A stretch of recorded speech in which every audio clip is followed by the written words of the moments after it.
Hey, this is Brandon McManus, Denver Broncos Super Bowl champion, and you listen to The Scoop on alscoop.com.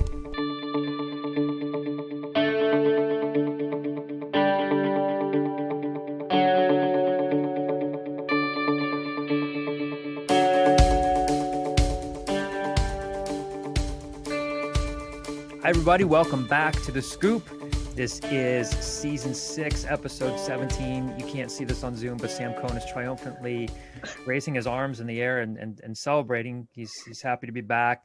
We're happy to be back. John DeCarlo, Sam Newman, Sam Cohn, Kyle Gauss. Kyle Gauss probably get on me again for mentioning him last. It's not intentional. No, it's like, have you ever watched a sitcom, like when like Community started and at the end they would say like, and with Chevy Chase, like the last guy is the highest billing guy.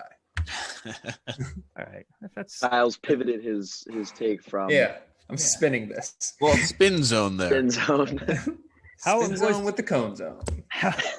we're before we get into everything we have on tap today, more stuff to talk about with Temple football and transfer portal. Have an exclusive interview for you guys with Temple assistant basketball coach Chris Clark. Some great stuff from him on what he's seen through a very limited 3-game season so far. Before we get into that, how were the holidays, boys? Hanukkah, Christmas, anything in between? Sam's birthday. Highlights, yes. Where you want to start off, Sam? Yeah, sure. I was here for Hanukkah, so I didn't do a ton. I wasn't home for it, but like I went home just before my birthday, so I was able to see some of my home friends for my birthday, be with my family. My brother came home. My brother's at school in Texas right now, so I haven't seen him in like 6 months. So it was nice for him to be home for a couple days, be with my family for the holidays, and then I came back here for the New Year. So it was nice. Holidays were good. Birthday was good. New Year was good. Got a special cameo gift, right? I did. Yeah, my parents. So I don't know. I don't really know how many people know this about me, but like I have spent inordinate amount of my life watching The Office. Like when people say they're big fans of, I don't even know if I consider myself a big fan. I have just spent like insane amounts of time watching it, like watching the series over and over again through most of like my late middle school and high school. So my parents got me a cameo from what's his name? Something Baumgartner, the guy that plays Kevin Malone in The Office. I think it's Brian Baumgartner. It's Brian Baumgartner. Brian Baumgartner. Yeah, Brian Baumgartner, which was an awesome surprise, and it was really, really funny. So he is the highest revenue producing guy on Cameo. Good for him. He made He did a great job. He did a great job. I will say he did a really. They say he legitimately cracked 7 figures doing things like that. He made $1 million doing cameos. Wow. Meanwhile, Seth Davis is out there giving them away for free. Yeah. Glad my parents could contribute to the cause. Yeah. Sam, what about you? Nothing too extravagant. Just spent a lot of time with family here, taking advantage of that for sure. Having, being away, so in Philly, but nothing too crazy here. Just spending time with family. And if you can hear that, that's Sam's smooth new mic. It sounds like he is. Does it really sound that smooth? I can't. It does. It sounds it's a lot better. Smooth. Yeah, very smooth. This is a big improvement. I think we might have discovered your new career path. Well, the only reason I had to get a mic is because it stopped the audio output from my computer stopped working. So a couple interviews that I had recorded, just nothing. So maybe this is the way. I guess. Yeah, this is the way. Kyle, first Christmas with Jordan. What was it like? Sort of. I mean, yeah, by definition, yes, it was the first Christmas with Jordan. I actually spent Christmas Eve last year in 2019 in the ER thinking Jordan was coming, but then he held on for 2 weeks. It was good. It's spirit. Yeah, it was all the stereotypical stuff. They like the wrapping paper more than they like the toys. I think we're still like a year away from him like being really overwhelmed, but like his favorite thing during the holiday season has been we put one ornament at the bottom of the tree that's just like a bell. So he would just crawl over there and just tap the bell for a while. So good. My wife's birthday was a couple days ago. Jordan's birthday is in a couple days. So we are still in the middle of the holiday season in the Gauss house. Well, again, we are happy to be back talking to Whoa. John just didn't have a holiday season? How was your holiday? I don't know. season? Well, Christmas tree still up behind you? Yeah, I gotta, I yeeted mine this morning. Mine was gone, like just right on the curve. Yeah, we're taking down our decorations at this point. You know what I'm doing? Kyle knows how difficult the time I have taking down Christmas decorations, how difficult a time I have letting go of the holiday season. But we're we have to get. We're reorganizing some things in our basement, so it'll help if we get the decorations down. I have lights out in the backyard, so what we're doing is like doing the whole thing where I trick myself into thinking, hey, it's okay to keep white lights up throughout the year, light up the backyard a little bit. So I'm going to do that to transition out. But yeah, decorations will be coming down soon. Was fortunate to spend, Christmas Eve, part of Christmas Day with my parents. You guys know my dad's been sick, so we had to quarantine for a couple weeks. Feel grateful to have spent some time with him. My mother-in-law, you couldn't do a whole lot. So just, tried to relax here, enjoy the lights, drove around a lot and looked at Christmas lights. Havertown, Delaware County in general does not disappoint when it comes to that. And watched a lot of movies. I don't know. It's about it. I'm sad. Sad that Any good movies? to see it go. Good. I don't think I saw anything new. I think what I just need to do is not watch movies late at night. Kyle knows this because we were roommates for a year. I by the time certain point of the night I will fall asleep. I think I was talking to you once late at night and you were saying something to me and all of a sudden I hear Kyle say, "You are falling asleep as I'm talking to you." You remember? I mean a lot of the same stuff. It's a Wonderful Life, National Lampoon's Christmas Vacation, Elf, Die Hard. I did not watch Die Hard. I love Die Hard. You could have that whole hour-long conversation about the Christmas movie. I went the entire holiday season without watching A Christmas Story. First time in probably like 15 years. I think I watched part of it. Yeah, I don't know. Do you think that's the most underrated or overrated one out there, or did you just not watch it? I don't see. I like it. I enjoy it. I don't see why it needs to be on for 24 hours straight for 3 days. Yeah. It's fine. I always wonder why TBS latched onto that one. They're like, because they probably got the rights to it and it cost them $13 to air it. And they go, sure, just put this. It's the same reason The Office is always on Comedy Central. It's like, whatever, just put The Office on. Yeah. Put it on. Can't miss. Yeah. Yeah. So, but yeah, I will slowly transition my way out of it as I normally do. But yeah, it was a good holiday. Can't complain. Hopefully next year is better and healthier. Again, a lot of stuff to get into this week. Again, the conversation about the transfer portal and how it's affecting college football and how it's affecting Temple is obviously an ongoing thing. Again, we're going to play the Chris Clark interview for you in a little bit, but let's dive into updates on the Temple roster, how they've been affected.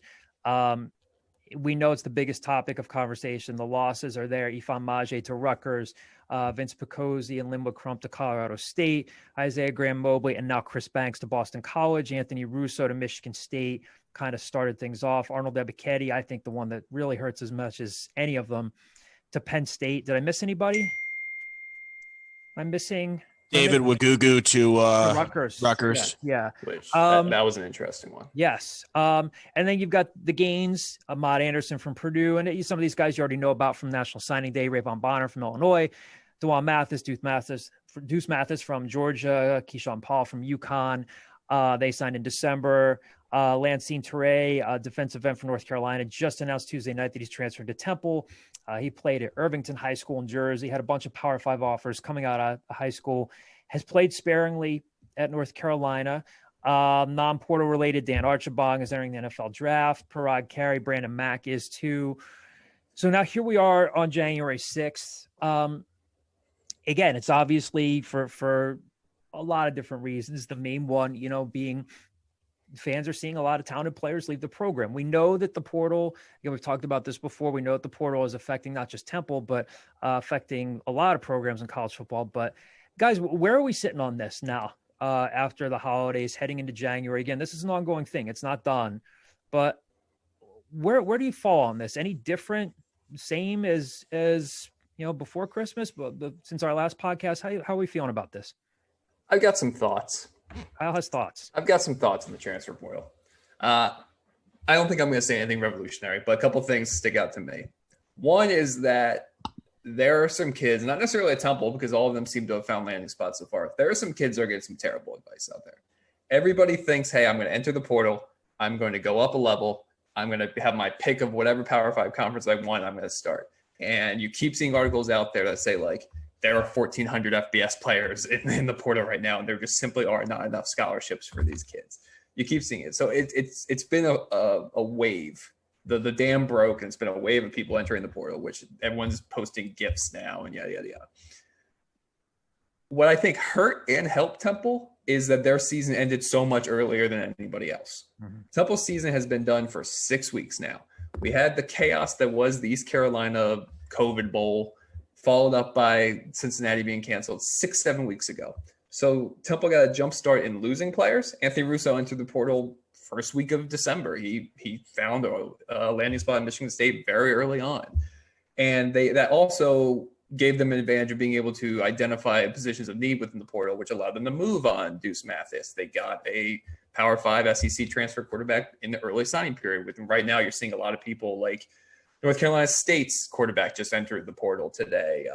USF, Jordan McLeod entered the portal a week ago. Like, you're starting to see these schools are going through what Temple already went through. Maryland had a mass exodus over the Christmas break. Rutgers is starting to see people leave. Not to the level yet, but they just saw their Kayvon, I'm going to blank on his last name. The backup running back entered. They're starting to see wide receivers enter. Stanley King entered. They are going through, to a lesser extent, what Temple already went through. So it's chaos. It's absurd. I see a lot of people are kind of like, oh, well, how did David Wugugu and Ifan Maije end up at Rutgers so early on? Well, you're seeing the other side of that, where Lancine Toure hit the portal Tuesday morning, had committed to Temple 4.5 hours later. So, like, there's still all of the same, whether or not you want to call it tampering or if it's back alley stuff, that's all still happening. You reach out to a high school coach that still is in contact with one of his players. You reach out to a family member. Hey, if this kid into the portal, we'd be interested. 4.5 hours later, that kid's in the portal.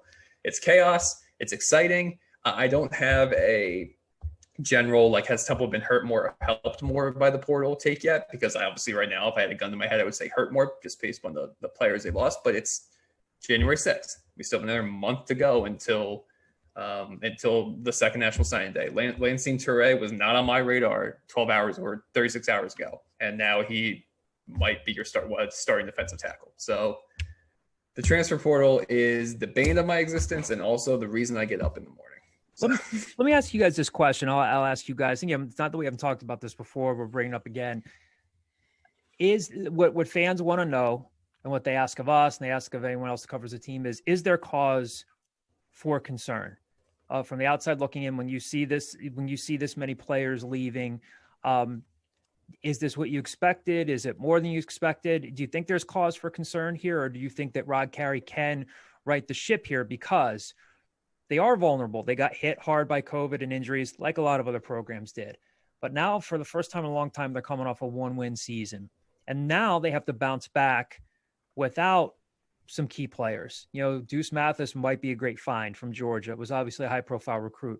Again, the one that, to me, that hurts, I was hoping for their sake that a kid like Arnold Ebiketie would stay, and he's off to Penn State. Are you concerned, or do you think they can bounce back from this and start bringing in more of their quote-unquote their guys? I mean, I would say I'm in the middle. I'm not mildly concerned. I'm not, also like all is well here. I think we kind of tried to fan the flames and say, look, let this play out. And then you see Arnold Ebiketie and Chris Banks enter the transfer portal, two guys who would have played very significant roles in their defense, and say, okay, what's going on here? But I think you have to look at it that these guys are, everybody who's transferred out has transferred up a level with the minus Picozzi and Crump. So they've all went up a level. I think this is, as we've said before, but we'll repeat it again, I think this is the product of having 4 different coaches and 4 different years, and Rod Carey being being really different as a head coach from Jeff Collins and Matt Rule. And you know what?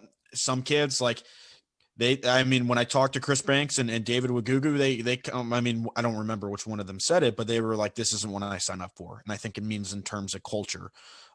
So yeah, there might be a difference between some of the veteran players and the new coaching staff, but I think, the only reason you would have cause for concern is if players that Rod Carey recruited started entering the transfer portal.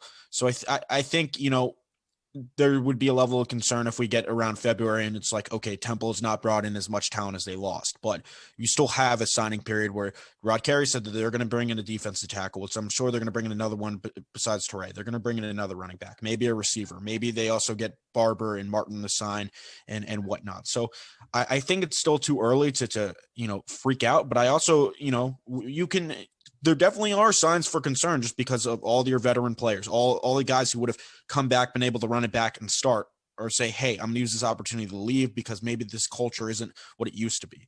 I think you got to give, at the same time, while that's happened, give Rod Carey the benefit of the doubt.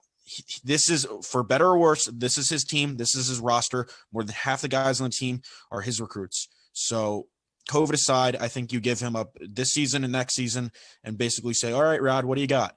And then see what his recruits can do. And I think that you should have a barometer of what this Temple football program is going to look like around 2022. I think we'd be, maybe I don't want to speak on behalf of you guys. I mean, I think we'd be a little intellectually dishonest if we didn't acknowledge that if you see this many guys leave, it could be a combination of a lot of things. And again, we've talked to some people on the record. We had Amir Tyler on our podcast before Christmas. We've talked to some guys on background, some former players. I've not heard anybody describe Rod Carey as a bad guy. I think the general gist seems to be that when you're coming off a 1-6 season, I don't know if some guys want him to be more hands-on, if some guys, I think they're just burnt out on seeing a bunch of coaches come through. And if they're not completely in lockstep with him, they're thinking, okay, maybe the pastures are greener somewhere else. What that does, of course, now it sets you up to, again, you're kind of behind the 8 ball. Now, again, maybe a lot of these guys that they're bringing in are going to be good and be able to help plug the gaps. Another thing I think we're dealing with here is, and this is part of the vulnerability of being a group of 5 program. So the Power 5 programs can come along and pluck guys that not only have a lot on film, but they're accomplished. Michigan State, that they know exactly what they're getting in Anthony Russo, warts and all, even though he's thrown some picks. Penn State knows it could be getting a future pro in Arnold Ebiketie. Boston College knows what's getting an IGM, even though he's been injury prone. Temple, on the other hand, they've got a mix of guys here who aren't really proven.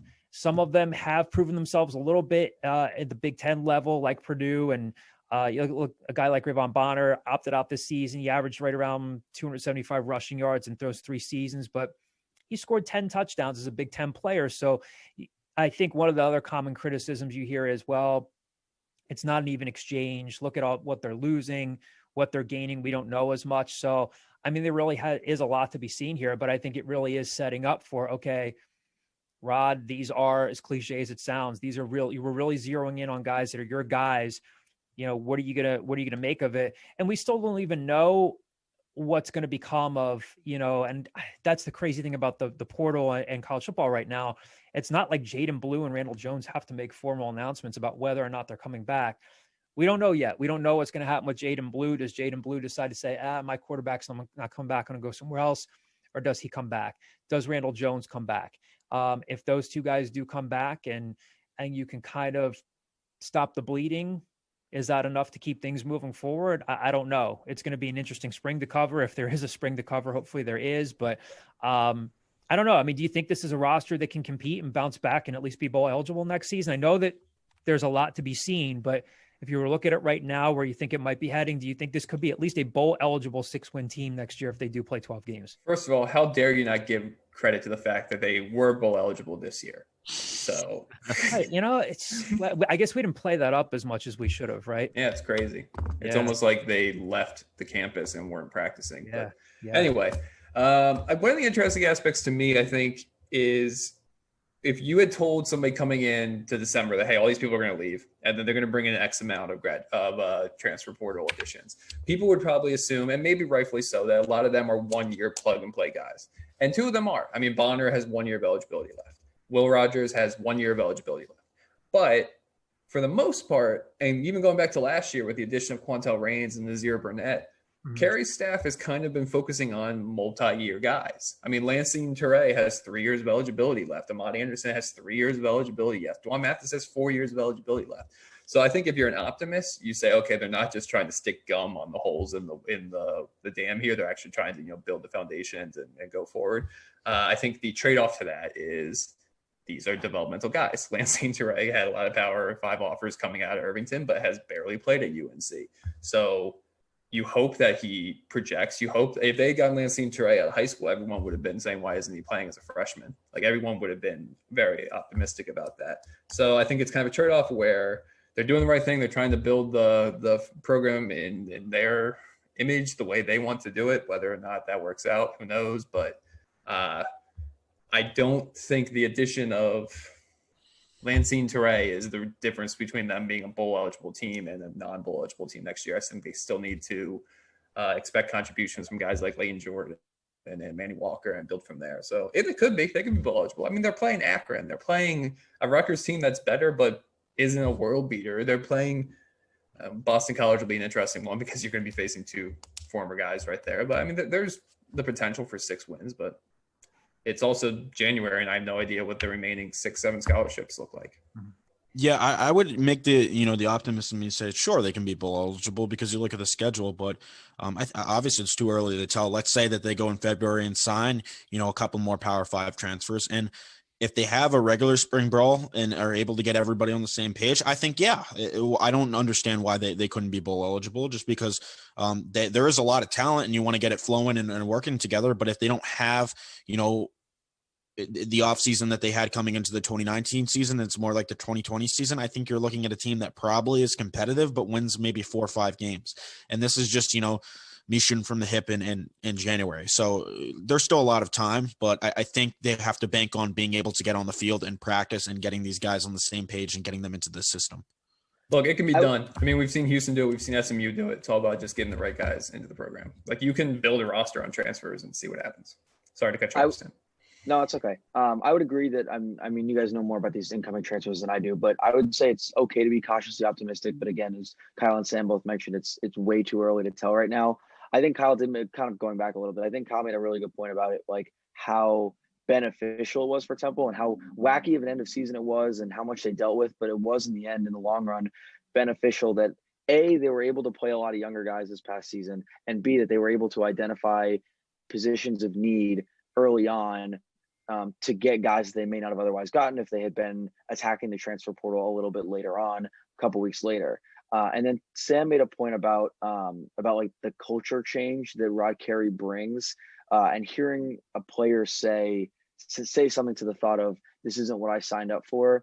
And like thinking about Rod Carey, this is only Rod Carey's 2nd year in the program and how much of a different coach he was from guys like Jeff Collins and Matt Rule. I don't want to completely derail this conversation, but I think it's a very similar narrative to the discussion we've had when Aaron McKee came in as a basketball coach. I understand football and basketball are very different just based on the number of guys, but in terms of like thinking about the culture, there's going to be guys that when there's a coaching change that felt like they gelled with the last coach and don't necessarily gel with the new coach or don't necessarily like the position they're with the new coach.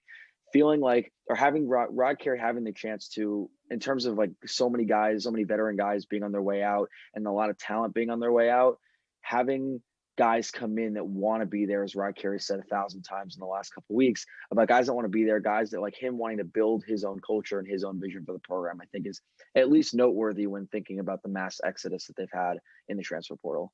One final thing I'll add here real quick, and then we're going to get to a few football mailbag questions before we play the Chris Clark interview for you, is I think I hear what you're saying, Sam. I think one of the things that Rod is battling, he's got to figure this out. And obviously he's got to win games. He's got to get things back on track. I think what he's facing now, and it's part of what he signed up for, is he took over a program that now has a tradition and now has a tradition of players that care and that are watching him like a hawk and saying, are you keeping up that Temple tough tradition? I've talked to a couple of former players who said, look, I don't need him to make it Matt Rule's Temple, Jeff Collins' Temple, but that they're coming off a 1-6 season. I want to see how this goes because I want to see more toughness. Again, I'll counter sometimes and say this was anything but a typical season. But I think what Rod's going to have to find is, can you find that happy medium between what is quote unquote your style and then keeping up that era of success that they were used to and sending guys into the NFL right now with Aaron, I think. And again, we don't know what's going to happen with Aaron. I think there's a lot of intrigue with this roster, as we'll hear in a few minutes here with Chris, but I think with Aaron, and again, Aaron has his critics. People will say, oh, is he going to be able to recruit? Is he going to be able to do this, that? There's a certain level of trust because the fans will say he's one of our guys. Now, obviously, Matt Rule didn't play at Temple. Jeff Collins didn't. But I think for the first time, people are really looking at a guy like Rod and saying, okay, he's this Midwestern guy. Is he gonna do this? Is he gonna do that? But now, yeah, the bullseye, so to speak, is squarely upon him to say, okay, can you get it done after losing some of these guys? Why are they leaving? It's going to be interesting to follow. But I think that's one of the things that he's battling now is people are hoping that there's still going to be some sort of continuity there. And I don't think he's come in and blown things up. It's not like he said, oh, we're not doing the single digit thing, so to speak. But again, certainly a conversation that's not going to go away as we head into the spring here.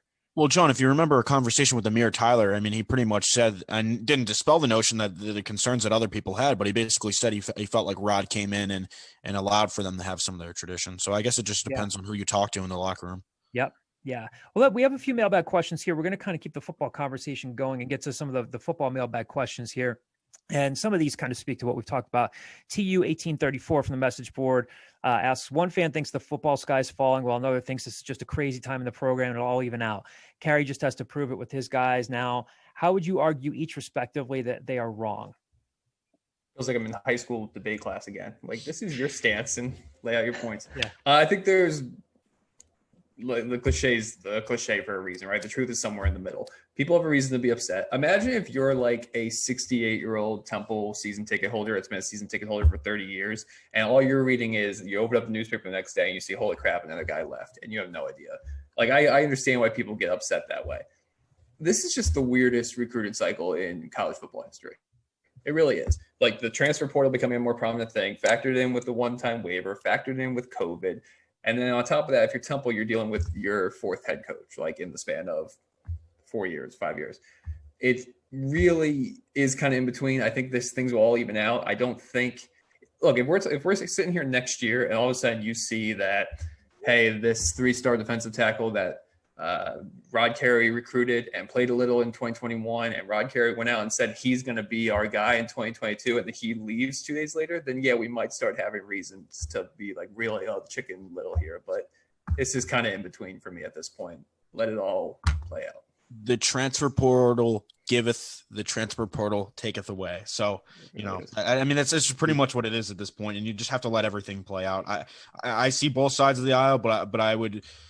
And I know it's hard to ask Temple fans to be patient with everything, especially when 1-6 season. And I get it. I get the argument, but I feel like we just have to wait and see how it plays out, especially when the level of guys that Temple has been able to get in. Because if they were able to get those guys as just regular recruits of 4-stars, I mean, the fan base would be like, oh my God. Like, but it seems like, you know, the optics of it are, you know, tough right now. But, you know, I think, like I've been saying, we just got to wait and see what happens. And I think both reactions are reasonable.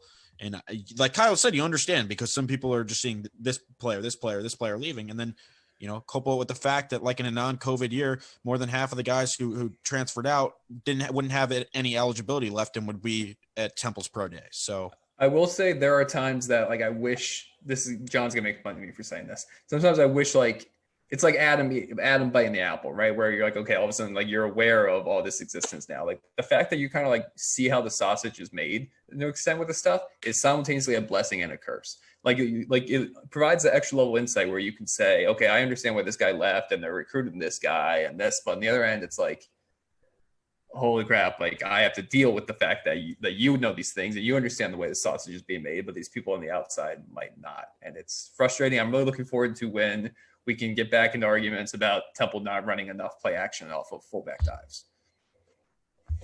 I'm not making fun of you. We could use a good biblical reference. And Dora doesn't go back in that box. Yeah. Sam, any thoughts on this one? You want us to move on to the next question? No, you can go. I'll echo philosopher Sam's points about the transfer portal giveth and taketh thing. Next question here from the message board, Temple J. What are your impressions of the mood of the locker room? Yes, we know each coach has its leaders and distractors, but will this group fight for the cherry and white, not fight, or be looking to exit stage left once they find greener pastures? I mean, Sam, you go ahead. Well, you know, just based on the people that we talked to, like Amir Tyler, I've texted for background with players who are definitely going to be back. So I feel like the mood is, the guys who are staying back, they buy into the culture, and the people that are leaving, they obviously don't. So I think the mood is fine. And I don't feel like anybody particularly is in the locker room right now thinks that the sky is falling and that there's a huge divide between the players and the coaches, but the players who are staying are the ones that want to be there and want to be a part of the culture. I think the mood of the locker room is probably, the same that it has been. And because right now, I don't know if you can say that, but most of these guys that are in there, more than half of them are carrier recruits at this point. So I think the mood of the locker room going forward is they just want to go in and then they want to prove that last season was an anomaly. I think most of the players, if they are part of that, exit stage left, once they find greener pastures, they've already left. So I think at this point, it kind of what Jeff Knowles' tweet is, either you're with us or you're not with us at this point. And I think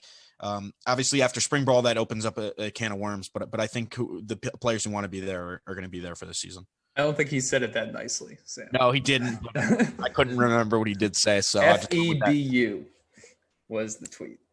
F everybody but us was the tweet. I'll just echo that. As far as are they looking to exit stage left? Yeah, sure. Everybody is. Every coach in America is waiting for the next best opportunity outside of Nick Saban, most likely.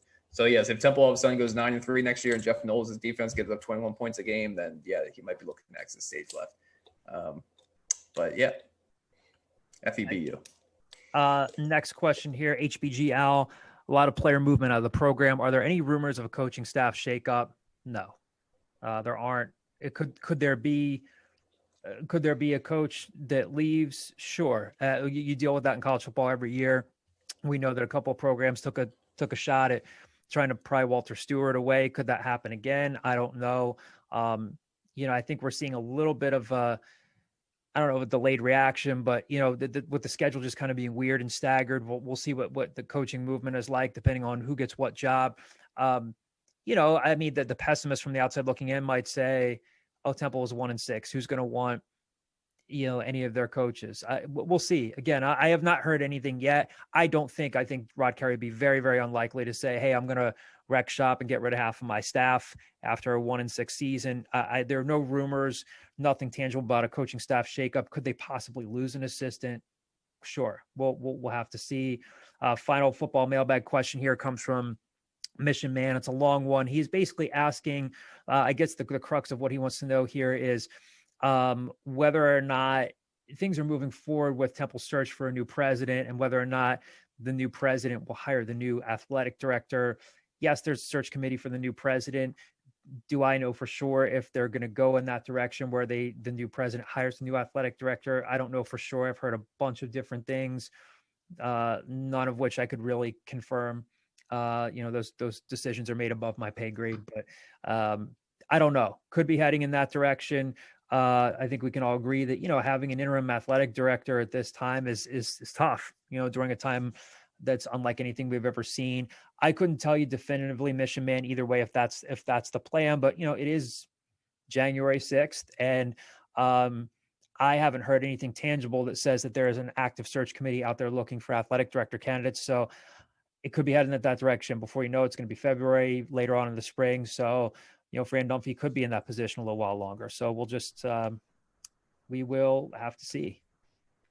Fran Dunphy tenure as interim AD. In my mind, I keep viewing things as like when people talk about like, oh, well, in May or in this, I'm like, oh, that's forever from now. No, it's not. It's just a couple months away. Mm-hmm. Kind enough to join us on the Scoop this week to talk some basketball is Temple assistant coach Chris Clark. Chris, thanks for being with us. Happy New Year. What was Christmas like with now 4 kids, right? Yeah, it was pretty busy. A lot of presents. My parents and my wife's mother, as you can imagine, our kids are spoiled. So just a lot of presents opening, a lot of boxes.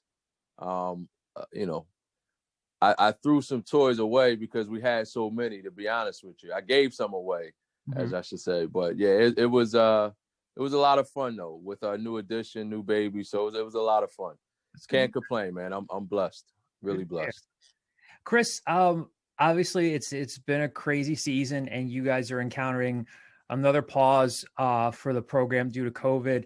I know it's something you guys have had to talk about before, but How do you manage this? You know, I know it's part of what you guys are dealing with, and I'm sure it's frustrating. If you could take fans inside, like how it works now, what can you guys do, not do? How do you keep the team together? What's it like during this time when you have to pause before resuming the schedule again? Yeah, JDC has been challenging, man, to say the least. You know, if I'm being honest, it's, you know, it takes a lot of patience. Right now, the only thing that we can really do is individual shooting with each guy. They have to condition on their own, pretty much shoot on their own. So we've been scheduling shooting sessions for each guy on the gun. And they'll do some conditioning, on the Versa climber or the bike or the treadmill.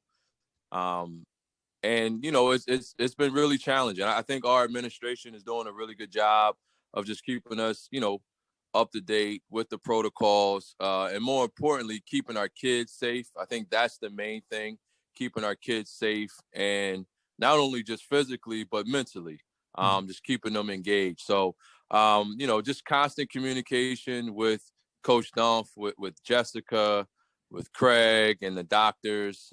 So we test every day.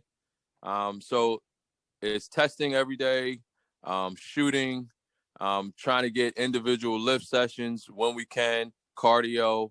But it's been challenging, man, to be honest. But our kids have been great. Just positive attitudes throughout.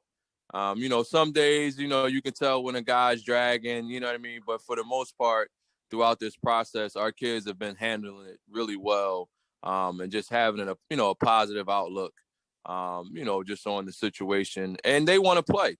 More important, like they want to play. You know what I mean? So they're itching to, get back out there and start playing games, whenever that may be. Chris, there's a lot that we want to ask you about today. And again, we really appreciate your time. And there's so much to talk about and cover. There's so many different storylines with this roster because of, so many of the new faces. But I mean, to me, and I don't think I'm breaking any news here, I think that the early story of the season is Jeremiah Williams. I mean, he's averaging, again, I know it's a small sample size, 10.7 points per game. I mean, just averaging 33 minutes a game. I know that when you and I have talked about him, and obviously we didn't get a chance to see him live out in Chicago. You were kind enough to talk to my sports writing class I teach at Temple back in the spring.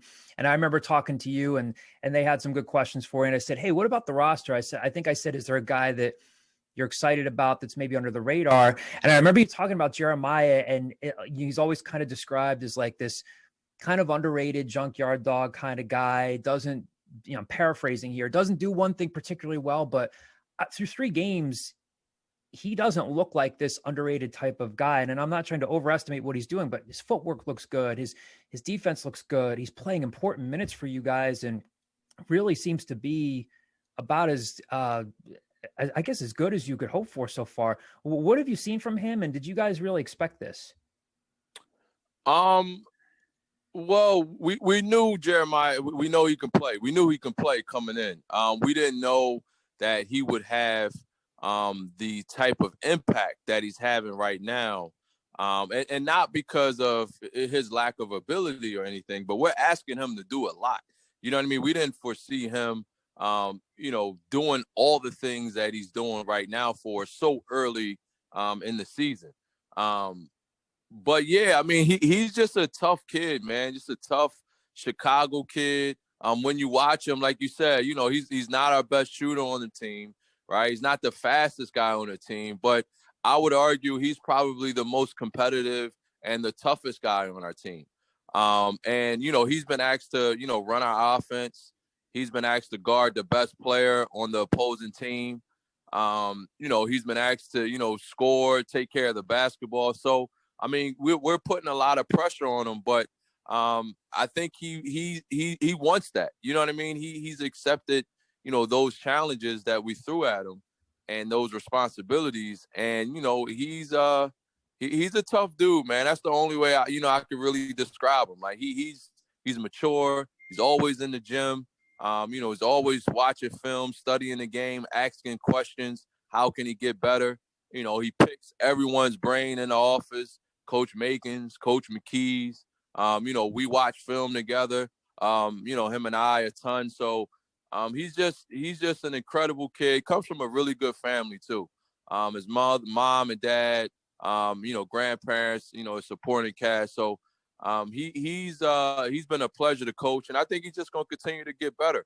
But yeah, he's a dog, man. He's a competitive guy that wants to win, and he's going to play hard and compete, every night out, and that's something that we need from him and the rest of the guys on the team. So I think even beyond that, it looks like beyond like that competitive nature and being a dog. Like, I mean, to me, again, you guys see him every day. We don't.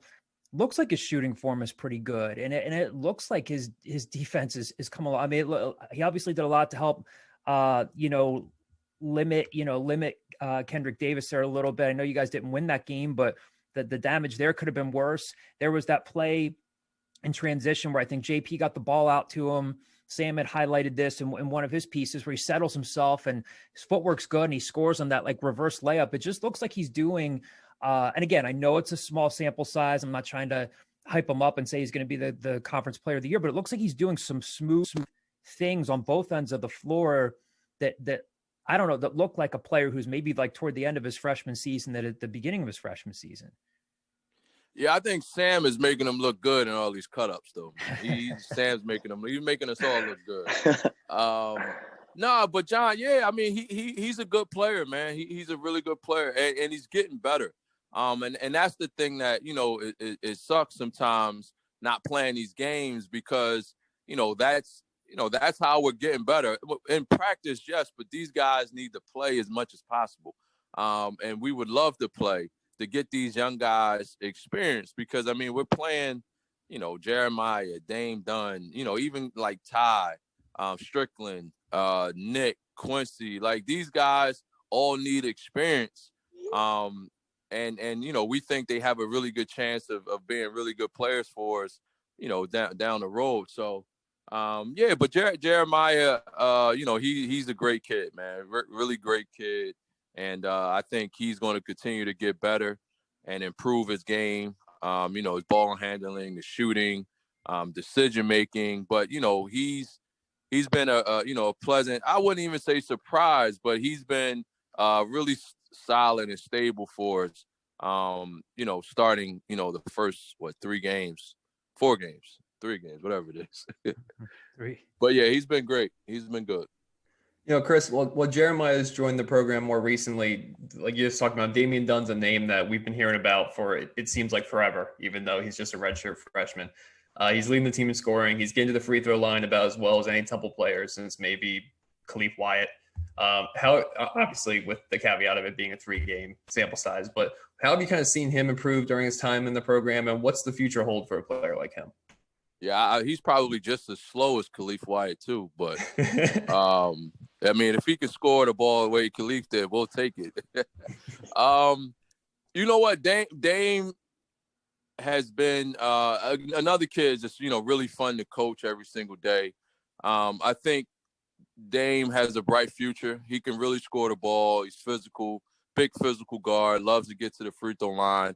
I think for him, it's the pace of the game. Like when a guy plays to his own pace, like Khalif, like a Shiz Austin, I think when those guys come into college, they've been playing at their pace their whole life in high school, AAU. When they get to college, I think sometimes, the pace is a lot for them because they're so used to playing, at their own pace. So the pace we want to play with offensively, Dame is still learning and growing through that. And he's, we tell him all the time, you got to play a little faster. You got to cut harder. You got to move harder. You got to sprint the spots on the floor. You got to know where you want to score the ball and what areas you're going to get the ball. We can help you with that, but within our flow of our offense, you have to know where you're going to get your opportunities. And those are the things that he's, growing through right now. And we're putting a lot of pressure on him to be able to score the ball, but also defend and rebound, which he's got to get better at and do that at a high level consistently. So, but yeah, I mean, he's another guy that, is a really good basketball player. I think he's going to have a really good career at Temple, but he's got to continue to get better. He's got to play with better pace. He's got to be able to, shoot the three ball a little more than he's used to or than he wants to. He's a guy that wants to get to the basket, wants to get to his mid-range, which we encourage, and we want him to take those shots because I think he can make those shots. But, he's got to work on his three ball. He's got to work on, his decision making. So, and working on not fouling out. I think he fouled out two games already. So, but just being smart and learning and growing through film. But again, these guys are, 3 or 4 games in. You know what I'm saying? So, they're learning. They're learning on the fly. And the good thing about it is, and not just these two guys, our whole team, they're coachable. You know what I mean? A lot of, all of our guys are coachable, and they're willing to make mistakes and work through, some of these things because we're throwing them in the fire. You know what I mean? We're throwing them in the fire, and they've handled it well. Dame and I, and Coach didn't talk to Dame about the Houston game. We didn't think Dame responded as well as we would like him to. But it was a learning experience for him. And he got better. I thought he responded well in the SMU game. And those are the things that we're looking for every single day from our guys, just getting better the next day, the next practice, the next game, just keep improving and getting better. And that's really all what we can ask for. So, Chris, on a similar note, the backcourt are, pretty pivotal pieces of the offense are run by a true freshman in Jeremiah Williams and a redshirt freshman in Damian Dunn, as you just talked about. But you guys have had pretty limited practice time leading up to the season, and the last couple of weeks are with this shutdown have had limited practice time. 3 games into the season, what's been the biggest challenge for you as a coach, trying to teach these guys new things, trying to implement sets, and throwing a lot of these guys in such a short period of time, especially considering it's such a new roster? Yeah, just trying to get everybody on the same page, Sam, to be honest with you. So when our first game against NJIT, there was a lineup of, I think, Brendan Berry, Dame Dunn, Jeremiah Williams. It might have been Dre Perry and JP Mormon. Actually, I think those guys finished the game. That was only the second time those guys have ever practiced together, been on one team. You know what I mean? We did it a few times in practice, but not for a long period of time. But that was the longest those guys have ever played basketball together. So that's the challenge. You know what I mean? That's the challenge. Just building that chemistry, guys learning each other, guys, knowing where guys are going to be on the floor. You know what I mean? Screen and role play. What did JP Mormon like to do versus a guy like Jake Forster, Jeremiah and Dame Dunn, Brendan Barry, they need to understand that. You know what I mean? What's Brendan Barry's strengths? You know what I mean? Where does he like the ball? Jeremiah, Dame, those, figuring that out takes time. You know what I mean? So that's been the challenge for us. What do we run? What do we get these guys comfortable in? What defense, you know what I mean, are we playing? Are we switching? You know what I mean? Those things, those guys, they usually tell us as coaches, this is what we're comfortable doing. You know what I mean? And being able to have practice time and working on those things and working through those issues, now we can say, all right, this is our best switching lineup, or this is what we should run offensively. But we just didn't have that time to sort of figure all that out yet. So that's something that we're learning now, to be honest with you, Sam. So there's nothing you can do about it. It's nobody's fault. It is what it is. And, we're just continuing to, just stay positive, but at the same time, challenging our guys to try to win and be the best that we can be. And I think that's what Coach McKee's been preaching. Just be the best you, be the best version of yourself every single day, be consistent, and just have a positive attitude, man, because a lot of this is out of our control. Let's control the things that we can. And, that's being the best teammate we can be, playing hard every single day, preparing, building good habits, and just go out there and have fun. And that's what, we've been trying to do, the last, 2 or 3 months. Hey, Chris, what's Caleb Battle's status? I know that you guys were excited to get his waiver for him, and then he ends up, injuring his hamstring. And is he any close to returning back for you guys? Yeah, he's close. He's been doing a lot of shooting I mean, that's pretty much all we can do, this week and the last couple of days. But he was having some hamstring issues. So we didn't want to rush him back. So we've been really doing our best to try to manage him, because you don't want to bring him back too early. Those hamstrings could be, that's a tricky injury there. So but he's another guy that we're excited about, who can shoot the ball, who can score the ball, got great speed, good size, athleticism. And that's a different dynamic that he brings too. So I talked about that chemistry. He hasn't really practiced with Brendan Barry. You know what I'm saying? Like, so we're trying to get all these guys, together. And, obviously Caleb will be a big addition when he is healthy. But hopefully we're hoping to get him back within the next 2 weeks. Definitely before the end of January. So, but he's been shooting. He's been doing some light running. When we were practicing, doing some 3-on-0, 5-on-0 dummy offense type of stuff. So hopefully he'll be able to get back soon. Chris, just to quickly follow up on that, but I want to ask about Brendan Barry, but just to quickly follow up about Caleb Battle. Right now, I mean, Aaron McKee's been pretty vocal about feeling comfortable playing 8, 9, 10-man rotations, and it seems like at times you guys have the depth to do so when guys are playing their best. How does Caleb Battle kind of fit into that, especially considering that I think it was after the Houston game that Aaron McKee said, these kinds of things can be a numbers game in terms of playing time. How does Caleb Battle fit into that, or do you have any sense of kind of where he could fit into that rotation? Yeah, I mean, I think where Coach McKee sees him as a guy that can play on the ball and off the ball. You know what I mean? A guy that can score it. If you have Damian Dunn on one side of the floor and Caleb Battle on the other side of the floor as your scoring guards, I think you're in pretty good shape. And, those guys could be really good in our conference. So, he'll be another guard off the bench. Right now we're bringing Brendan, Ty. I think Caleb Battle will be right in the mix. And I think Quincy is getting better. I think he's going to start to steal some minutes in there, between, those guards that come off the bench. He's getting better. I mean, he's improving every single day. Another guy that can make shots. I think the biggest thing with him was the physicality of the game. And, he's gotten a lot stronger. He's gotten more confident in his body and what he can do. So, but yeah, I mean, we got a lot of depth, man. And I think that's the good thing about our team now. We're young, but we got a lot of depth. And I think Coach McKee is comfortable with playing, 10, 11 guys, to be honest with you. Even a guy like Nick. I think Nick's got, a lot of potential. And I think he's going to continue to get better. And he's gotten better and stronger since he's been here. And, I think, we can play 10, 11 guys. So Brendan Barry took 4 threes against NJIT and Houston and 10 against SMU.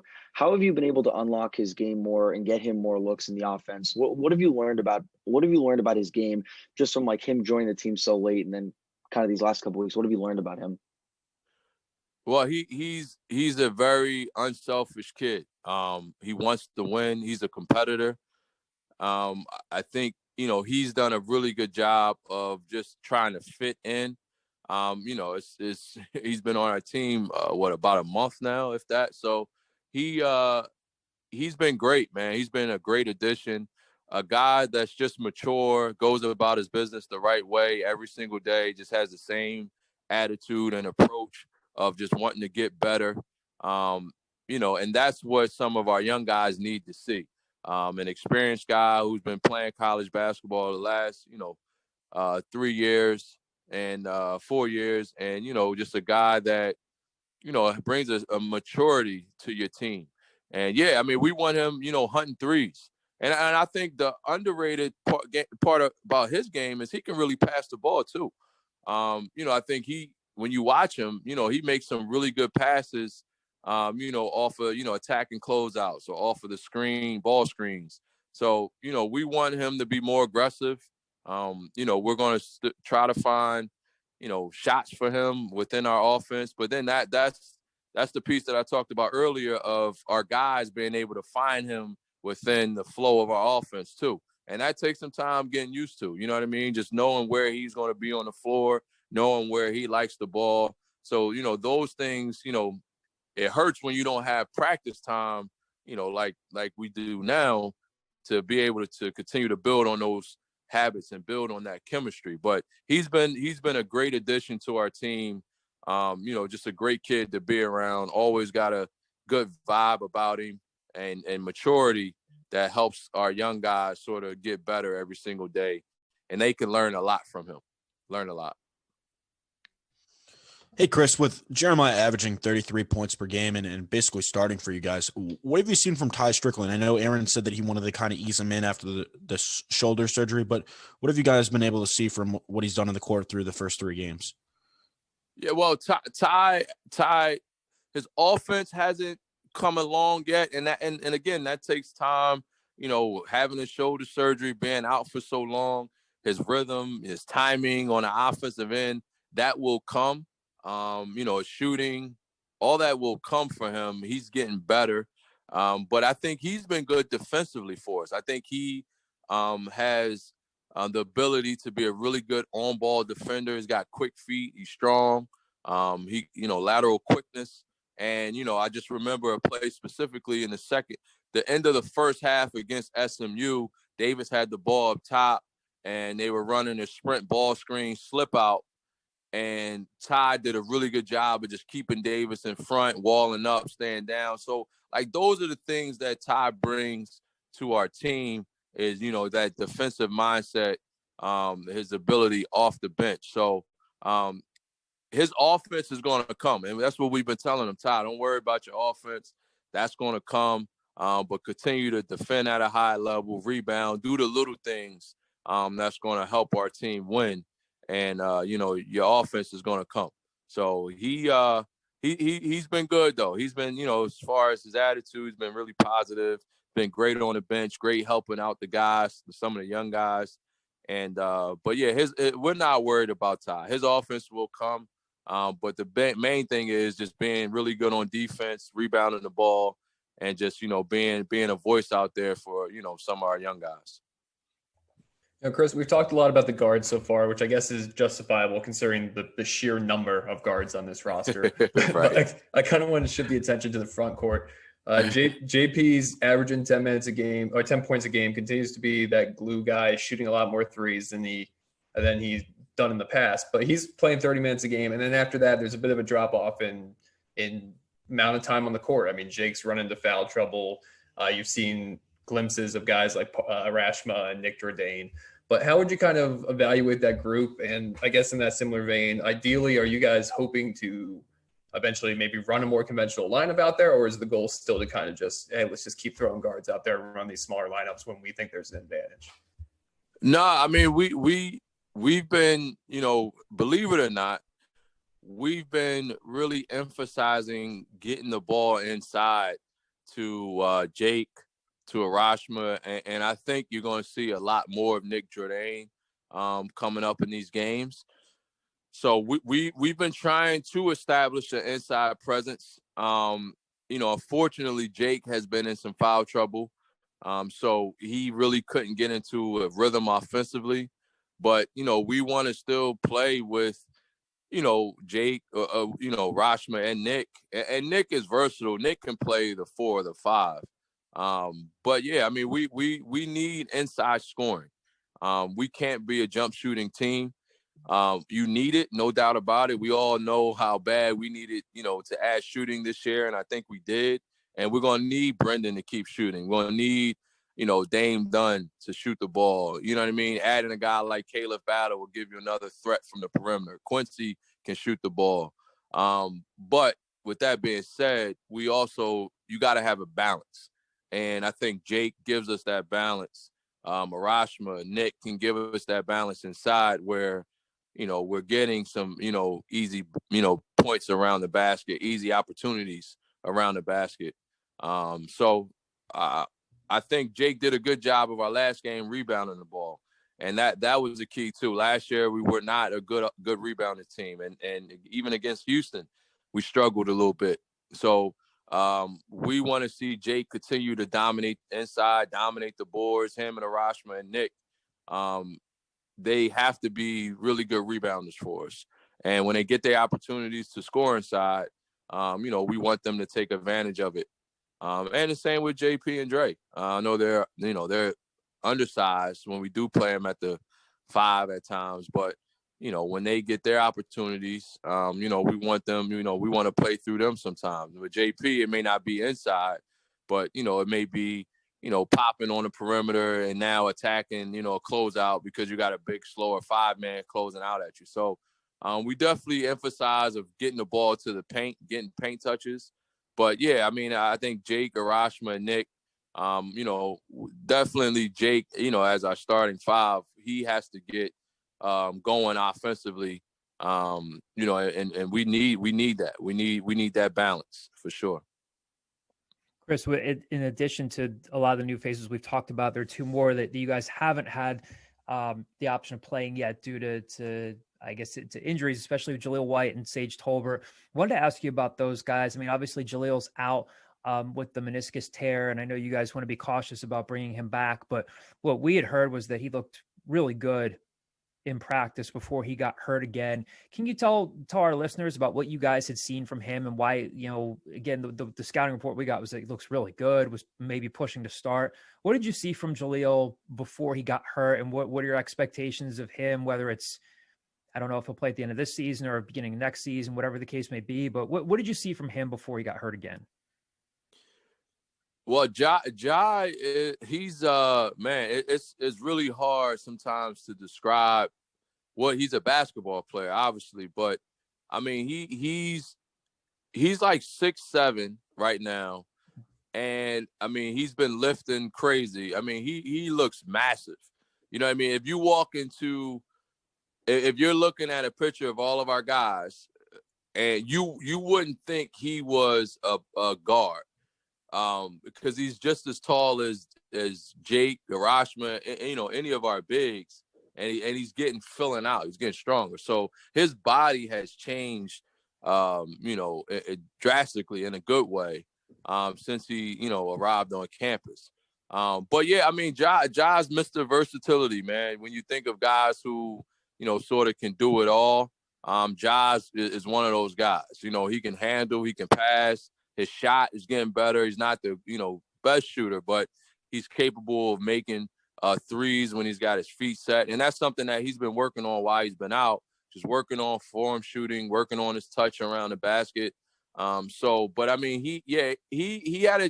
He was pushing guys every single day in practice, and he would have made it very challenging for Coach McKee to make a decision on who was going to start, because he could have been a potential starter for us. That's how good he was playing. So, but, he's got a lot to improve on. He's got a lot to get better at to be the best basketball player he can be. But as far as, the thing that he brought, and him and Sage, the thing that they bring to our team is just versatility and toughness. Both those guys are extremely competitive. They're tough, they're physical, they're big, they're strong.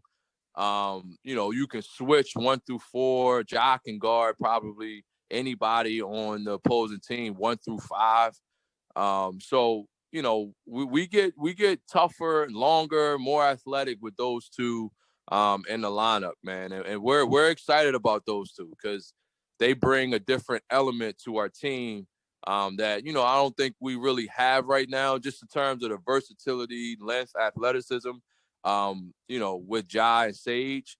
So we're excited about what they're going to do and bring to our team, next season.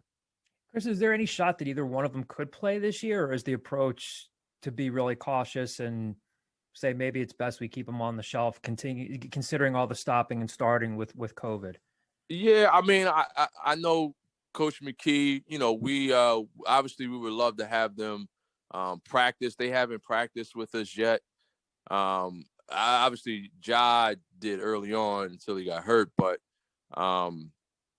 Coach McKee, obviously he's going to do whatever it is that they want to do as far as Jai and Sage. to do, and have the best interest, for them. So if Sage decides that he wants to give it a go later in the year, I think Coach McKee will allow him to do that. But if the doctors and if Sage says it's best to, sit out, same thing with Ja, and not play, then we're going to do, whatever it is for the best interest of those two guys. So, but, I think, we definitely would love to have them start practicing when they're fully cleared and healthy.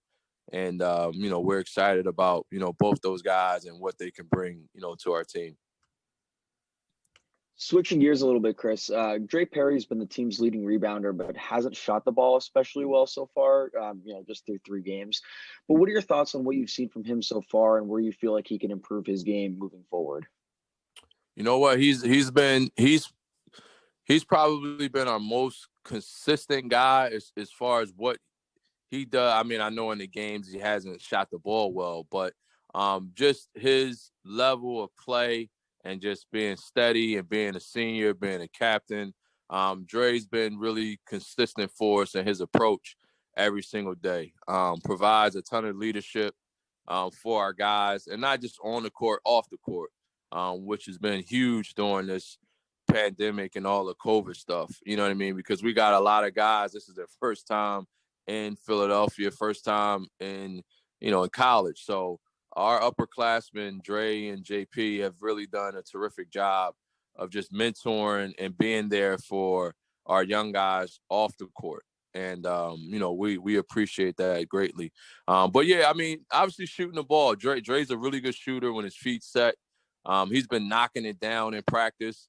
We do a bunch of shooting drills, and, we do some competition shooting.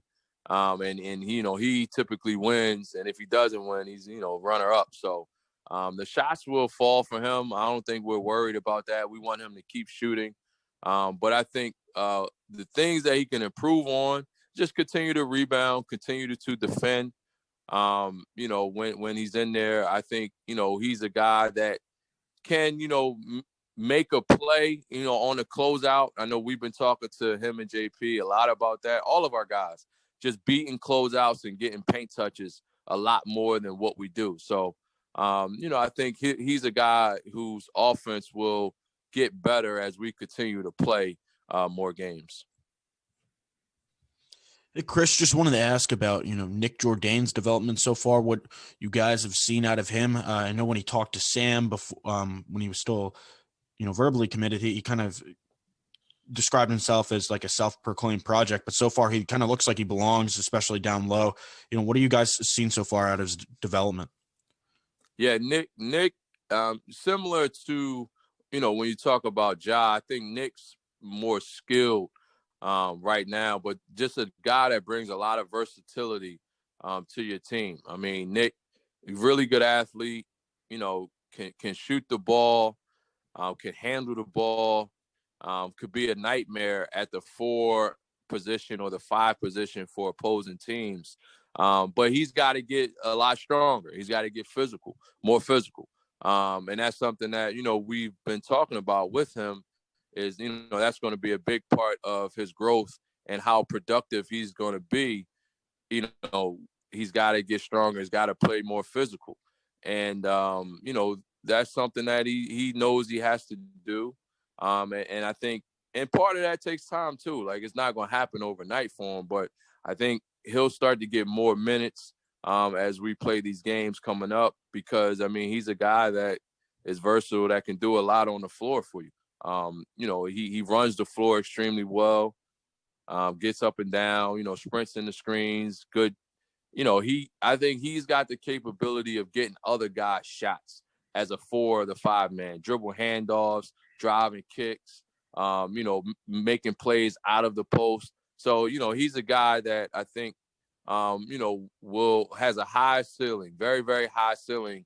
Now his work ethic, his approach every single day, if he continues to get better and have, a more, focus every single day, then I think he's a guy that's, going to have a really, really good career at Temple. Chris, I don't think we've had the chance to talk to you. I know you're on the podcast at least about two big pieces of your future coming up since Hysier Miller and Zach Hicks have signed their national letters of intent. Can you talk to us about just your thoughts on those guys? Again, I know you're involved with recruiting both of them. What you've seen from them. Obviously, they've had to deal with the pandemic too, and have to work out on a limited basis. But you got a point guard there in Hysier Miller and a really skilled shooter in Zach. I know you guys are excited about both guys. Can you give us just a little bit of a glimpse of what you can say about them now that you can talk about them on the record now that they've signed? Yeah, just really excited about those two, man. Being local kids, Hysier being a Philly kid, and Zach, obviously in Camden, but played with Philly pride. So I mean, he's pretty much a local kid. So just really two good basketball players, man. Hysier, another tough kid, competes, comes from a winning pedigree. A guy that's going to be able to come in and run the show and make other guys better and defend. He's a bulldog, man. He's a pit bull. So you always want those type of guys on your team. And just a really, really good kid too. Really, really good kid, comes from a good family. And the same with Zach. Zach, obviously, I mean, every time we Zoom with him, it seems like he's an inch taller. I mean, he's all of 6'7", 6'8", and, can shoot the ball at a high clip. And I think for both those guys, especially Zach, and the same thing what Quincy and Nick is going through right now is just the physicality of the game, right? So the quicker we can get those guys, lifting with Coach Brady, getting their body rights, this summer, that's going to speed up how productive and the impact that they will have, in their first year of playing basketball. But both guys can really play, man. I think Zach, his ceiling is really high with, that's what the game is nowadays. Guys like Zach, 6'7", 6'8", who can stretch the floor, versatile. Zach, I think Zach's got the ability to handle the ball as well and put it on the floor. Everybody thinks he's just a shooter, but I think he can do more. And hopefully he'll add more to his game when he gets here. But he's got a very high ceiling. And then Hysier is just, he's a tough, typical Philly point guard, man. That sometimes you watch him and you're just like, he doesn't really, have the blazing speed or athleticism, and he doesn't have the size, but he finds a way to win games. And when you look at the end of it, he's filling the stat sheet up and making winning plays. So, we're excited about both those guys. And like I said, and then especially with them being local guys too, we're just happy to be able to start building, with some of these local guys, and establishing that, we want to keep a lot of these kids home if we can. Chris, that last part that you mentioned about Hysier, when you say, you watch him, you're not sure how athletic, how fast enough he is. That seemed to be when I would ask around about him, maybe back in the early spring, or maybe around this time last year, that kind of seemed to be the scouting report I would get. He's good. He's tough. He's gritty. I'm not sure how good he is just yet. And then it seemed like over the summer and some of those open runs, he started dropping a lot of points against some other high caliber D1 players. And even when you look at what he did at the end of his high school season last year for Newman Goretti and being a scorer, is his offensive game a little bit underrated? Is that where he made a lot of progress? I know you guys wanted somebody, from Philly, and you wanted that toughness, but was that maybe that development, was that a piece that you guys really needed to see before you offered him and said, we really, really like this kid enough to offer him and bring him in? Well, I mean, no, I think the way Coach McKee approaches it a lot of times is if you have, the toughness, and again, I'm not saying that we need skill and we need shooting. Trust me, you can't win a lot of games without that. You got to be able to put the ball in the basket.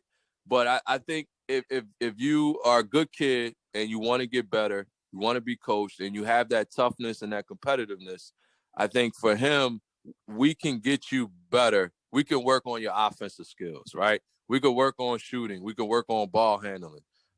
So I think that's what Hasir brings to the table. And then when we saw him start to, score the ball a little more, playing pick and roll, and he could always shoot the ball. That's the thing people don't realize. Hasir can really shoot the ball. He didn't shoot a whole lot, but he can really shoot the ball from three. And once we started to see that and we were evaluating a little more, we watched a little more film, talked to a couple more people, we were like, man, this kid sort of fits who we are and what we're looking for. And, it was just, and then after talking to him and just hearing his story and Coach McKee, those two pretty much connected and bonded. It was just like, man, like what, this is a no-brainer for us. I think I think he's going to be good, man. I really do. He's got, what it takes. That's for sure. He definitely has what it takes to be good. Chris, one final question about those guys before we get to a few mailbag questions here.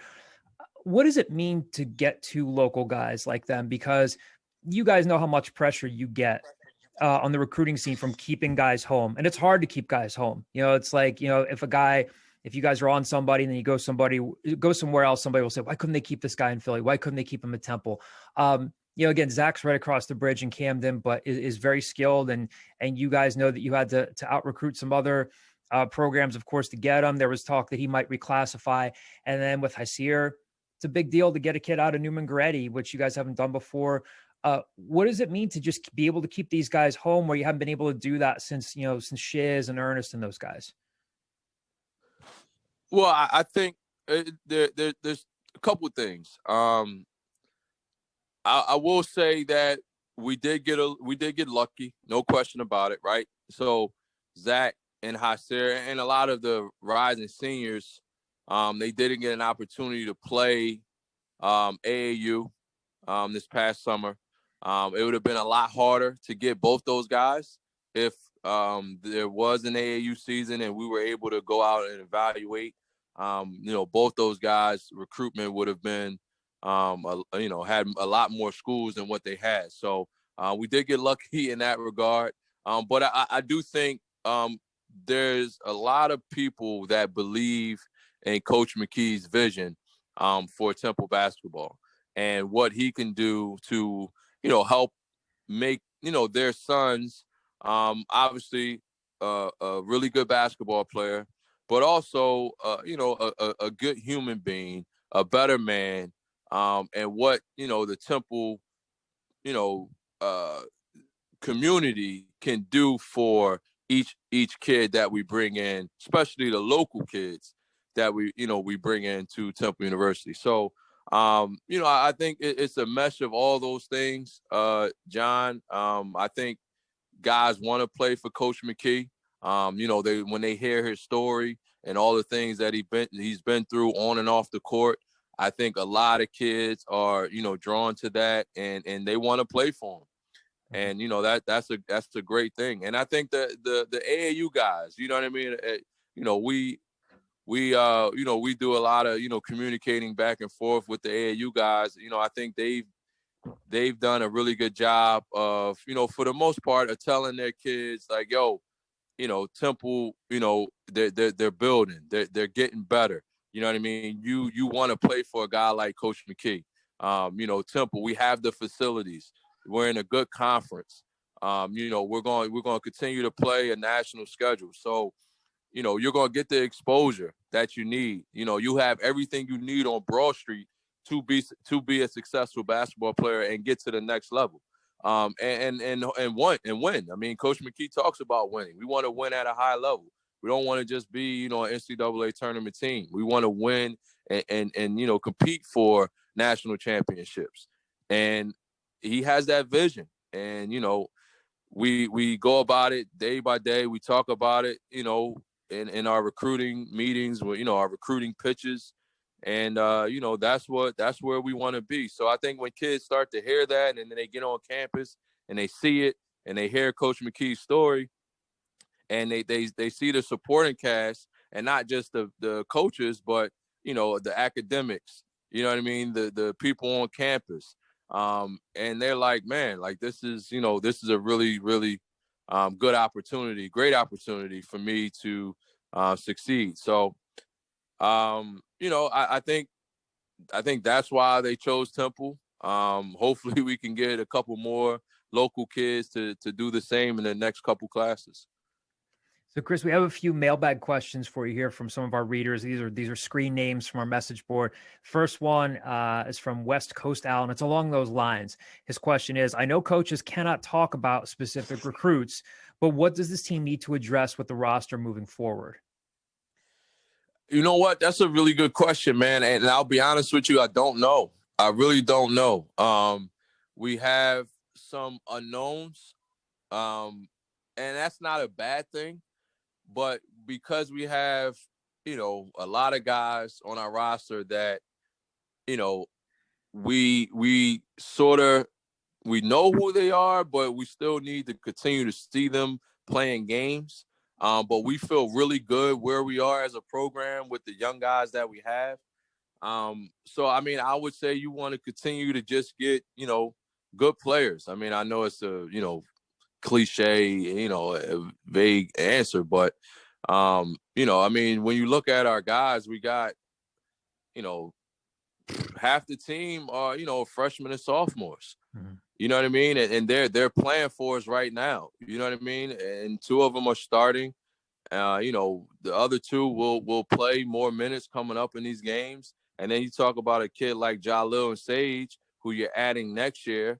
And then, depending on how this year go, we would love to have Brendan Barry back. Obviously it's going to be, a decision that he has to make at the end of the season. But, we would love to have him back. So, it's like, man, you don't really know what you need quite yet. But you always need good players. So, obviously if there's a guy that, we've been recruiting some, 22s, some guards, some bigs. So, we just want to continue to just get good players that fit who we are as people and fit who we are and what we're trying to do, on the basketball court. So, but yeah, we're going to just continue to, recruit good players. The next question comes from the screen name Esther Boyer. Can Chris please share why Temple Athletics has had a particularly difficult time with COVID protocol? I don't know if I would say it was difficult. It's been challenging, but the administration for the most part have they've been great. Mm-hmm. As far as communicating, our protocols and, the things that, we have to do in order to play games. Some of it's out of our control. And I think the city mandates a lot of it as well. I think we're getting a lot of, guidance from the city of what we can and cannot do. So, we're just taking it day by day, doing the best that we can, controlling what we can to prepare our guys for, whenever we do get that opportunity, to play games again. So, it's really out of our control, to be honest with you. And, we're not doctors, so we're going to listen to our medical people and, the people that's, in charge, and giving us, that guidance at Temple. So, it's the best that, we can do. Final mailbag question here. It's a 3-part one from TU Owls fan 2004. He asked this question of us. We'll answer this later. What's the best thing you ate during the holidays? Wow, the best thing I ate during the holidays. So in our family, it's a tradition. We and it's funny. I made it for the first time myself, Stromboli, right? So the recipe passed down from my great grandmother to my grandmother to my mom. And I just made it for the first time on Christmas. So I would say Stromboli, a family recipe. That was the best thing I ate for Christmas, during Christmas. Second and third question here. Second one, kind of speaking to recruiting again. How are you, Aaron, and the staff recruiting for 2022 without any live periods? Do you have to rely mostly on film, word of mouth? Is there any specific criteria that you're looking for that's different than normal? Yeah, just a lot of video, a lot of Zoom calls, a lot of just I mean, we work the phones anyway. You know what I mean? We're checking in with our guys, calling, but we're probably watching a lot more video, highlights and games than we have before. I will say that.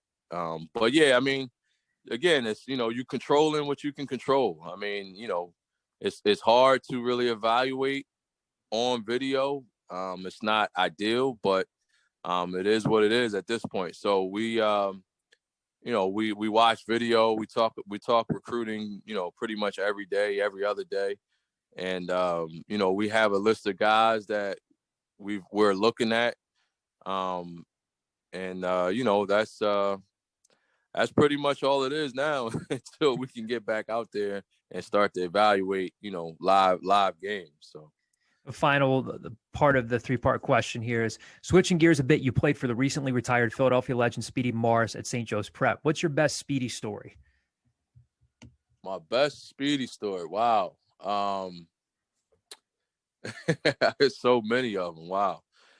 I would say the I don't know if it's the best one, but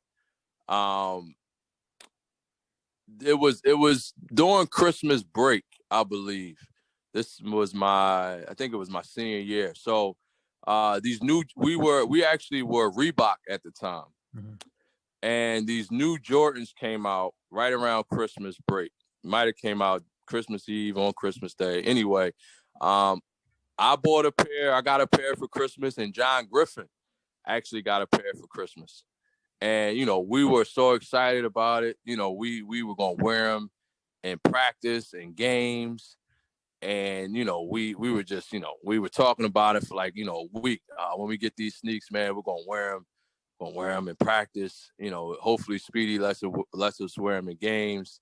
And I remember the first day John and I, it was like, the 2-3 days after Christmas, our first practice, and we're getting ready to play, maybe, playing in a game, like on the 28th, one of them Christmas tournaments. Mm-hmm.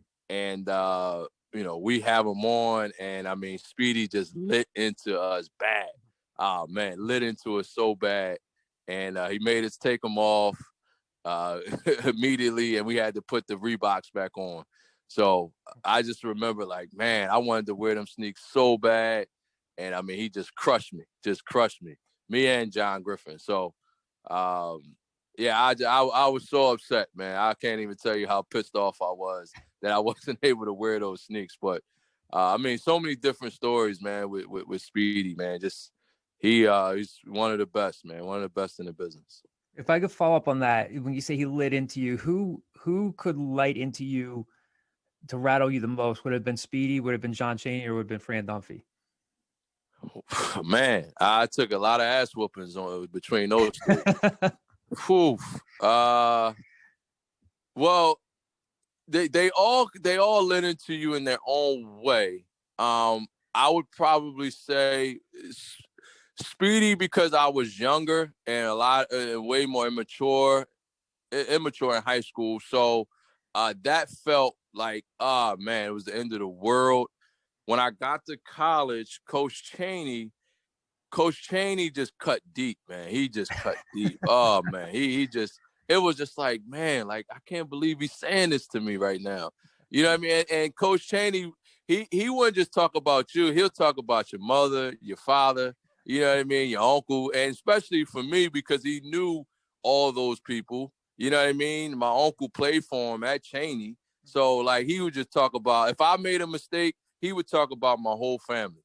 And then Dunph would just, Dunph would just scream and yell at you. You know what I mean? Like, I think at that point, my junior and senior year, I was so used to it, it didn't bother me as much. But Dunph, he had his days where he would just, scream and yell at you.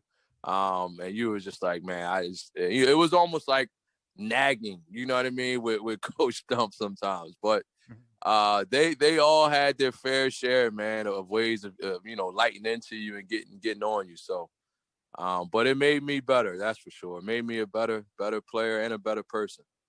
Chris, final question, just to close things out. When do you guys resume things? Are you back on track to play on the 10th at SMU? When do you get to pick things up again? We're hoping, John, that we get to play Sunday. We're still in quarantine right now. And that should hopefully that ends in the next day or two. So, again, we'll have limited practice time before we do play SMU. But at this point in the season, I mean, you want to try to get in as many games as possible, even with the limited practice time. You want to try to play as many games as possible, as long as it's in the best interest and safety of our guys. Like that's the only thing Coach McKee's been harping on with us and our administration is we just got to make sure that our guys are safe and we're putting them in the best interest, in the best position, as possible as far as their safety. So that's why, we've been doing everything we can every day during the quarantine to condition these guys, treadmill, Versa climber, bikes, just to keep their cardio up and shooting every day. So if we do get an opportunity to practice Friday, Saturday, and then play, on Sunday in Dallas against SMU. So, but yeah, I mean, it is what it is, man. We're not complaining. We're going to play these games and, we're going to keep it moving, keep it pushing, and just hopefully continue to get better, through these games because we don't have the practice time that we would like to. So, we're going to continue to just, try to get better. Chris, thanks as always. We appreciate it. Good luck. Hopefully you guys have a safe trip down to Dallas and you can play, and hopefully we'll get a chance to talk to you again down the line after a few games.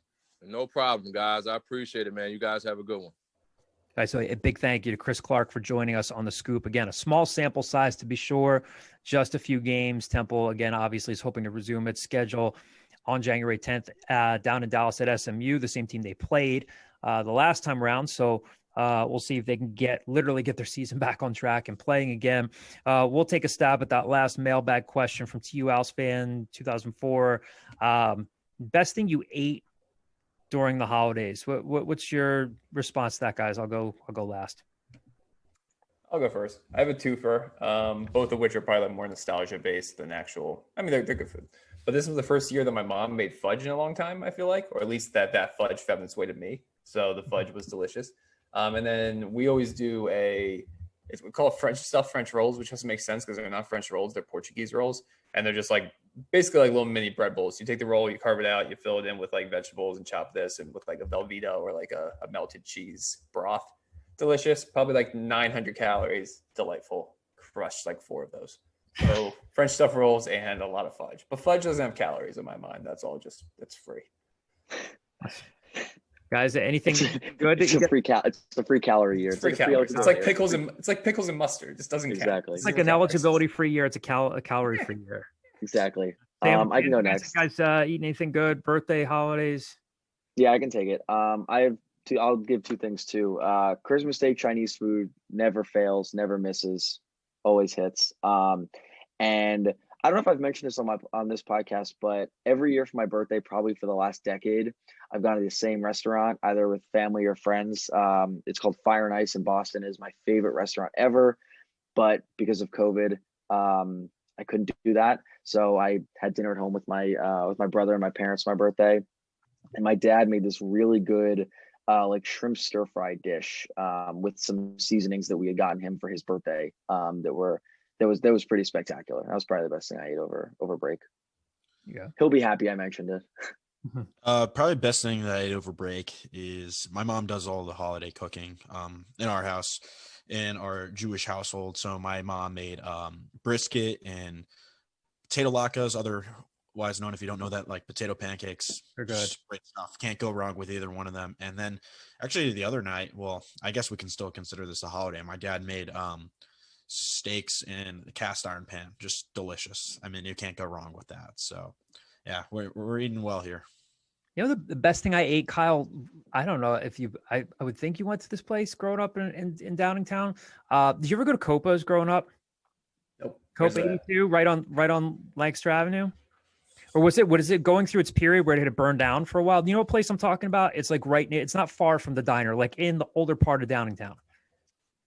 I don't know. An Italian place, like pizza joint, mussels, stuff like that. No, I'm sorry. I have no idea what you're talking about. You never went to Copa's before? All right. So it's this old school place in Downingtown. First of all, it's in Thorndale. But okay. Kyle, you should have just said yes to humor him. Close enough. Close enough. I used to buy beer in the shopping center across the street. If Graham were here, he would love to chime in on this. So Christmas Eve, went to my parents' place in Downingtown. My mom made linguine and clams, which is really good. That was homemade. And then they ordered mussels from Copa's. If we have any listeners in Downingtown, maybe they've been there. Mussels are really good. And then she got from Thorndale. No. What does it say? It literally says Thorndale on their website. No, it says Downingtown, but I'm claiming it's Thorndale. It's too far down 30. All right. So, and probably the best eggplant parm sandwich I've ever had was from their place. It was really good. So between that and lots of Christmas cookies that my wife made and my mother-in-law made, lots of good stuff. Probably put on a few pounds. So anyway, really appreciate you guys joining us. Good to be back with you after a couple of weeks. We will talk to you next week. Again, big thank you to Chris Clark.